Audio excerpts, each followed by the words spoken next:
এক গ্রামে থাকত একটি ছেলে, তার নাম ছিল সালমান। সে খুব গরিব ছিল, কিন্তু তার মা ছিলেন খুব দিনদার ও ধৈর্যশীলা নারী। প্রতিদিন ফজরের নামাজের পর তিনি দোয়া করতেন, হে আল্লাহ, আমার ছেলেকে সৎ মানুষ বানাও, তাকে হারাম থেকে দূরে রাখো। ছোটবেলা থেকেই সালমান ছিল পরিশ্রমী। একদিন সে কাজের খোঁজে শহরে গেল। এক ধনী ব্যবসায়ী তাকে দোকানে কাজ দিল। শুরুতে সব ভালোই চলছিল। একদিন মালিক বলল, এই পণ্যগুলো বেশি দামে বিক্রি করো, কেউ বুঝবে না। সালমান মাথা নিচু করে বলল, হুজুর, আমি মিথ্যা বলে মানুষকে ঠকাতে পারবো না, এতে আল্লাহ অসন্তুষ্ট হবেন। মালিক রেগে গেল। সে বলল, তাহলে তুমি এখান থেকে চলে যাও। সালমান কাঁদতে কাঁদতে দোকান থেকে বের হয়ে গেল।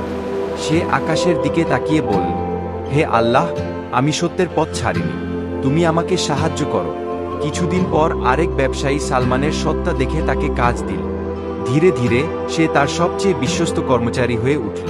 কয়েক বছর পর সেই ব্যবসায়ী তাকে নিজের ব্যবসার অংশীদার বানিয়ে দিল।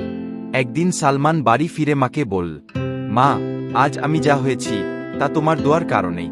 মা চোখের পানি মুছিয়ে বললেন, বাবা, যে আল্লাহর উপর ভরসা করে সে কখনো ক্ষতিগ্রস্ত হয় না।